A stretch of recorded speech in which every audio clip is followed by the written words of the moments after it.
You see? What's that? 2 months.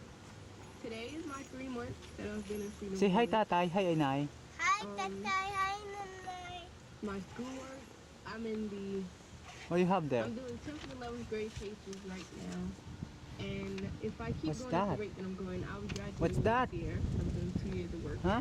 What's that? And, like, Bakers. when I first got here, To buy I baked thought goods that for our having a table baby was during gonna, the like, meet the teacher problems, and barbecue. now Oh, with hilig God barbecue working with dito. me and God Get the helping kids me, to pitch I know in that and He's help not gonna bake. let me Same Leah. thing, same question. What's happening now?